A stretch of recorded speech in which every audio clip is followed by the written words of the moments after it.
Hello दोस्तों, कैसे हो आप। आशा करता हूँ कि आप सब ठीक ही होंगे। भारतीय इतिहास में राजपूतानों का गौरवपूर्ण स्थान रहा है। यहाँ के वीरों ने देश, जाति, धर्म की रक्षा के लिए अपने प्राणों का बलिदान देने में कभी संकोच नहीं किया। उनके इस त्याग पर संपूर्ण भारत को गर्व रहा है। वीरों की इस भूमि में राजपूतानों के छोटे बड़े अनेक राज्य रहे, जिन्होंने भारत की स्वाधीनता के लिए संघर्ष किया।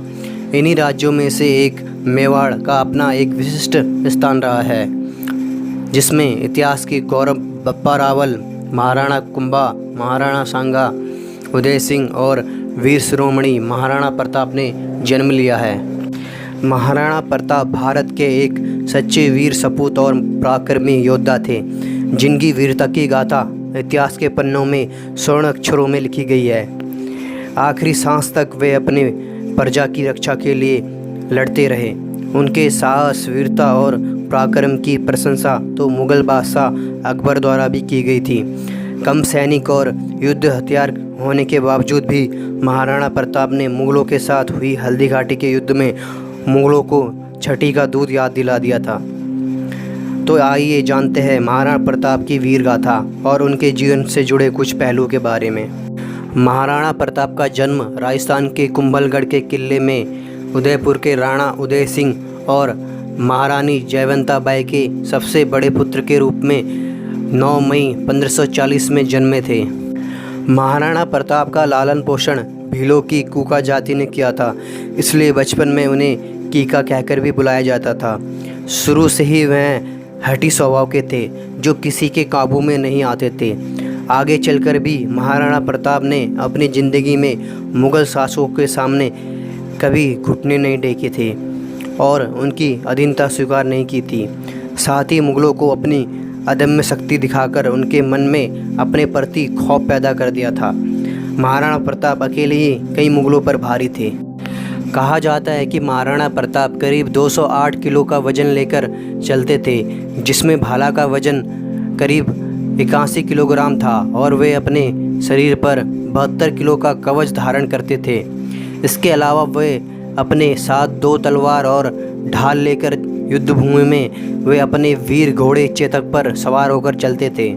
महाराणा प्रताप की तलवार, कवच समेत उनके कई कीमती सामान आज भी उदयपुर राजघराने के संग्रहालय में सुरक्षित रखा गया है। महाराणा प्रताप एक ऐसे वीर और स्वाभिमानी शासक थे, जिन्होंने मुग़लों की अधीनता को अस्वीकार किया था। वहीं दूसरी तरफ महाराणा प्रताप के सौतेले भाइयों को मेवाड़ की राजगद्दी नहीं मिलने पर उनके मन में महाराणा प्रताप के प्रति क्रोध और नफरत की भावना पैदा हो गई थी। भाइयों के बीच इसी आपसी फूट और पारिवारिक मतभेद का मुग़ल शासकों ने फ़ायदा उठाकर चित्तौड़ के किले पर फतेह हासिल की। इसी हार के बाद महाराणा प्रताप और उसके पिता राणा उदय सिंह मेवाड़ की प्रजा की रक्षा के लिए किले से बाहर निकल गए और फिर महाराणा प्रताप ने अपनी कुशल रणनीति और बुद्धि का इस्तेमाल कर उदयपुर को फिर से एक समृद्ध राज्य बनाया और अपनी प्रजा को सुरक्षित रखा। हालांकि अकबर ने कई बार अपने दूतों से मेवाड़ शासक महाराणा प्रताप के पास शांति का प्रस्ताव भेजा था, लेकिन अपनी प्रजा के हित और अपने स्वाभिमान के चलते महाराणा प्रताप ने अकबर के शांति दूत राजपूत राजा मान सिंह, जलाल खान, भगवान दास और टोडरमल का प्रस्ताव स्वीकार नहीं किया था, जिसके बाद मुग़ल बादशाह अकबर का क्रोध 7वें आसमान पर पहुंच गया था।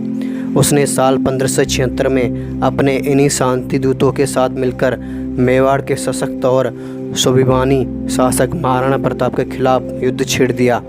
बाद में यह हल्दी घाटी के युद्ध के नाम से जाना गया। तो आइए जानते हैं हल्दी घाटी के युद्ध के बारे में। मुग़लों और राजपूतों के बीच 18 जून 1576 में हुआ हल्दी घाटी का युद्ध इतिहास का सबसे बड़ा युद्ध है। इस युद्ध में आधे से ज़्यादा राजपूताना शक्ति मुग़लों में मिल गई थी, लेकिन फिर भी महाराणा प्रताप ने एक पराक्रमी और वीर योद्धा की तरह मुग़लों का डटकर सामना किया और उन्हें अपने अदम्य साहस और अद्भुत शक्ति का एहसास दिलाया। हल्दी घाटी का युद्ध इतिहास के परमवीर योद्धा महाराणा प्रताप की वीरता और साहस के लिए भी जाना जाता है।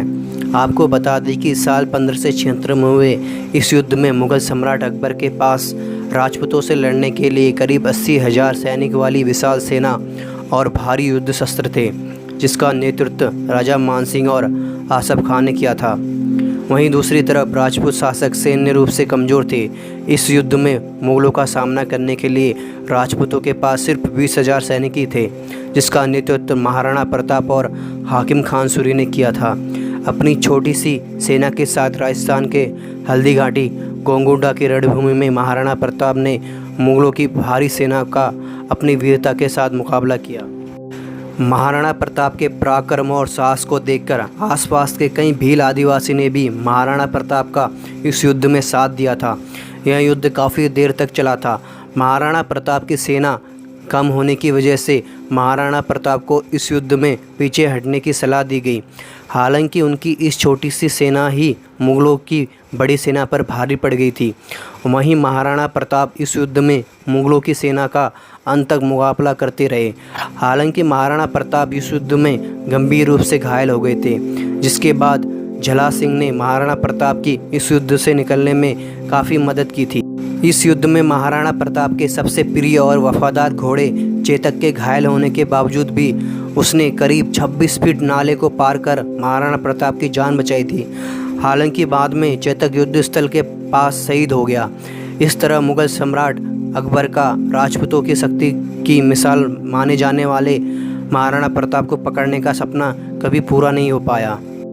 काफ़ी संघर्षों और मुसीबतों का सामना करने के बाद भी महाराणा प्रताप ने मुग़लों के सामने अपनी हार स्वीकार नहीं की और अपनी अदम्य साहस और पराक्रम के बल पर मुग़लों की विशाल सेना के हौसले को ध्वस्त कर दिया। वहीं ऐसा माना जाता है कि हल्दी घाटी के युद्ध में न तो मुग़ल सम्राट अकबर की जीत हुई और न ही मेवाड़ के साहसी शासक महाराणा प्रताप की हार हुई। एक तरफ जहां मुग़लों के पास अपनी मजबूत सैन्य शक्ति थी, तो दूसरी तरफ महाराणा प्रताप के पास शौर्य, वीरता और जुझारू शक्ति की कोई कमी नहीं थी।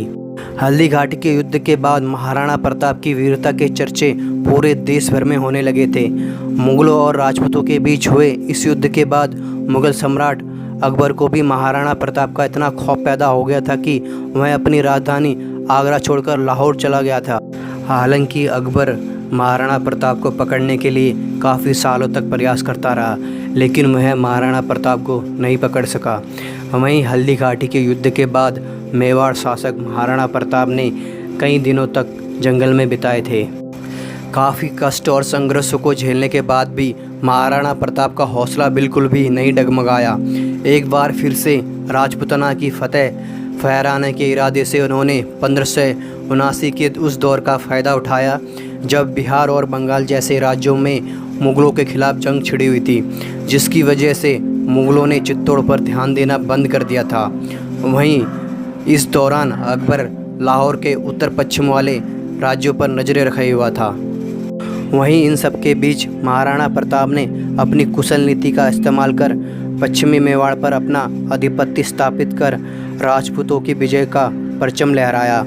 पश्चिमी मेवाड़ के अधीन गोकुंडा, उदयपुर, कुंभलगढ़ आदि शामिल थे। इसके बाद चौड़ को महाराजा प्रताप ने अपनी राजधानी के रूप में विकसित किया। 12 साल के कठोर संघर्ष और भारी सैन्य शक्ति के बाद भी मुग़ल सम्राट अकबर महाराणा प्रताप के राज्य मेवाड़ का बाल भी बांका नहीं कर सका और इस तरह महाराणा प्रताप अपने राज्य मेवाड़ को स्वाधीनता हासिल करवाने में कामयाब हुए। फिर इसके बाद उन्होंने अपने राज्य मेवाड़ में खूब विकास करवाया ताकि उनके राज्य की जनता को हर सुख सुविधा मिल सके। मेवाड़ पर फिर से अपना कब्जा जमाने के करीब 11 साल बाद राजस्थान के चौड़ में 29 जनवरी साल 1597 में महाराणा प्रताप की मृत्यु हो गई। उनकी मृत्यु पर उनके दुश्मन और मुग़ल सम्राट अकबर के भी आंसू निकल आए थे। दरअसल महाराणा प्रताप की शौर्यता पराक्रम से अकबर बेहद प्रभावित था और उनके गुणों की प्रशंसा करता था। अकबर जानता था कि महाराणा प्रताप जैसे सूरवीर इस धरती पर दोबारा कोई नहीं होगा। महाराणा प्रताप एक ऐसे राजा थे जो अपनी प्रजा के लिए जीते थे और उन्होंने अपनी पूरी ज़िंदगी अपनी प्रजा की भलाई और अपनी मातृभूमि की स्वाधीनता के लिए कुर्बान कर दी थी। वहीं ऐसा भी कहा जाता है कि जब महाराणा प्रताप युद्धभूमि छोड़कर जंगल में रह रहे थे तो अकबर अपने जासूसों को भेजकर अक्सर उनके हालचाल लेता रहता था और कभी नहीं झुकने वाले शासक की महानता के बारे में सोचा करता था। तो यह थी भारत के वीर सपूत महाराणा प्रताप की कहानी। तो दोस्तों, अगर आपको यह कहानी अच्छी लगी तो सब्सक्राइब, लाइक, शेयर, कमेंट ज़रूर कीजिएगा। धन्यवाद।